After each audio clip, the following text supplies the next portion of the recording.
Hello, and welcome to today's video. It's great to be back. Today's topic is about the different types of timers we can use in a PLC. I have listed the 4 standard types here: pulse, on-delay, off-delay, and retentive on-delay. These 4 timers are standard not just for Siemens PLCs, but for many other controllers as well. In this video, I will explain what each of these 4 timer types does. In the next videos, I will show you how to implement them in a program. To demonstrate, I have set up a simple example with a door. When we activate a timer, the door will open or close based on that timer's specific behavior. I have set the time for all timers to 5 seconds, which is 5,000 milliseconds. So we can see how they work. So let's begin with the first type. First, let's look at the pulse timer. This is the most straightforward timer. When I click the open door button, the timer starts counting up to 5 seconds. As long as the timer is running, the door stays open.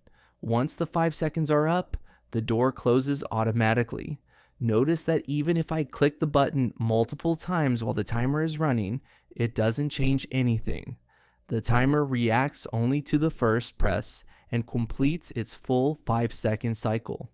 So, the pulse timer is used when you want an action to happen for a fixed amount of time right after a trigger. You press the button and it sends out a single pulse of activity for the duration you set. Next up is the off-delay timer. This one might seem similar to the pulse timer at first, but there is a key difference. When I press and release the button quickly, the timer starts, the door opens, and after 5 seconds, it closes, just like the pulse timer.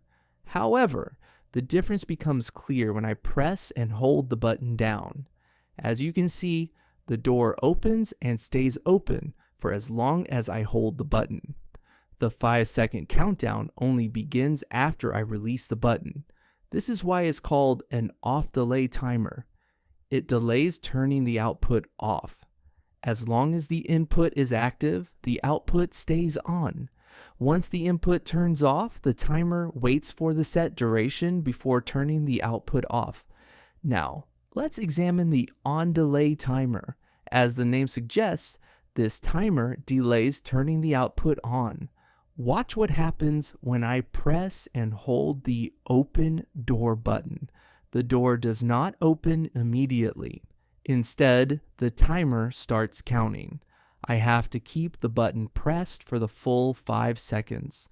Only after the timer reaches 5 seconds does the door finally open. If I release the button before the 5 seconds are up, the timer resets and the door never opens. The input must be held continuously for the entire duration. Once the doors open, it will stay open as long as I continue to hold the button.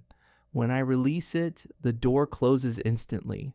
This is very common for safety features where you need to confirm an action by holding a button for a few seconds.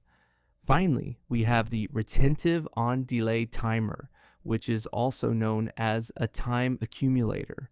This timer is similar to the on-delay timer, but with one important feature. It retains or remembers its value. When I press the open door button, the timer starts counting up. If I release the button, the timer stops, but holds its current value. When I press the button again, the timer resumes counting from where it left off. It accumulates the total time the button has been pressed. The door will only open once the accumulated time reaches our target of 5 seconds. Because this timer remembers its value, we need a separate way to reset it. That's why there is a reset timer button. Pressing this button will return the timer's value to 0 and close the door. So, those are the 4 standard PLC timers. 1. Pulse timer. Runs for a fixed time after being triggered once. 2nd off-delay timer. Keeps the output on while the input is active and then for a set time after the input goes off. 3. On-delay timer. Turns the output on only after the input has been active continuously for a set time. 4th. Non-Retentive On-Delay timer accumulates the total time the input is active and turns on the output when the target time is reached. If you need a refresher on any of these, feel free to go back and watch the specific section again. In the next video, we will start programming these timers in the TIA portal. Thank you for watching. Don't forget to like and subscribe, and I will see you in the next video.